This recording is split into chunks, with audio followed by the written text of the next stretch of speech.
ఎందుకు అంటే వాళ్ళకి స్ట్రాటజిక్ అసోసియేషన్ ఉంది. ఎందుకంటే మనది ఏదైతే పాకిస్తాన్ ఆక్యుపైడ్ కాశ్మీర్ కొంత భాగం ఉందో అది చైనాకి ఇవ్వటం జరిగింది.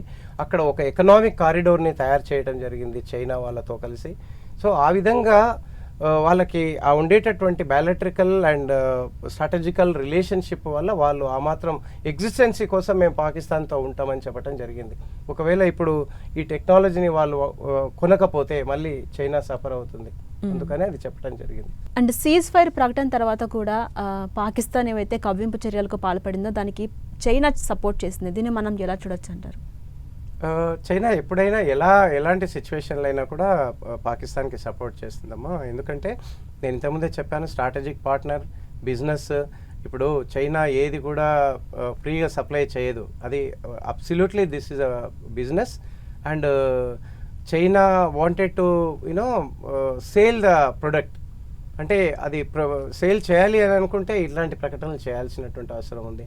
సో ఇంకొకటి ఇప్పుడు అడుగుతుంది, యాంటీ మిజైల్ మీ రడార్స్ ఎందుకు పని చేయలేదు, లేకపోతే ఫైటర్స్ ఎందుకు కమ్యూనికేషన్ రడార్స్లో ఇది అవ్వలేదు, ఈ టెక్నాలజీ అసలు ఏమి గ్యాప్ ఏముండింది, ఆ గ్యాప్ని ఎలా ఫిల్ చేయాలి, నీకు ఇంకా టెక్నాలజీ పరంగా మంచి వర్షన్ ఇస్తాను, స్టిల్ టెక్నాలజీ ఇస్తాను, లేకపోతే ఇంకా 5th gen ఫైటర్స్ ఇస్తాను అని మభ్యపెట్టే ప్రయత్నంలో అలాంటి సపోర్ట్ అలాంటి ఇది చేసింది. ఎందుకంటే తను business, China is not going to do any charity work to any country.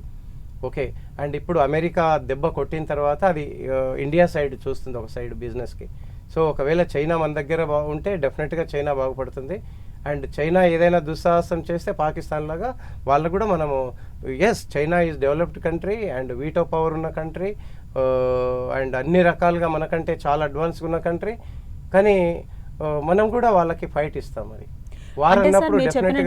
Veto power ని యూజ్ చేసుకుని ఇప్పటి వరకు పాకిస్తాన్ కి సపోర్ట్ చేస్తూ వచ్చింది. బట్ ఏదైతే ఈ వార్ జరిగిందో దాని ఎకనామిక్ మీద మనం దెబ్బ కొట్టడం జరిగింది. సో ఫ్యూచర్ లో అండ్ ఇప్పటి నుంచి చైనా మీద ఆధిక్యం సాధించగలమంటారా? చైనా పైన ఆధిక్యం అంటే మనం ఎప్పుడు కూడా వార్ చేయడానికి పాకిస్తాన్తో కానీ మన నైబర్స్తో ఎవరితో కూడా వార్ చేయము.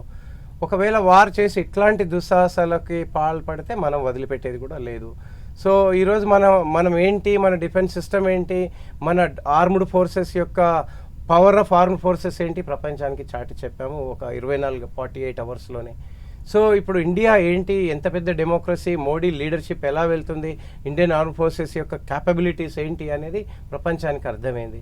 సో ఈరోజు ఈరోజు డిఫెన్స్ ప్రొడక్ట్ని ఎంత పెంచాలి అని అంటే ప్రపంచం మొత్తం మనల్ని ఎదురు చూస్తుంది.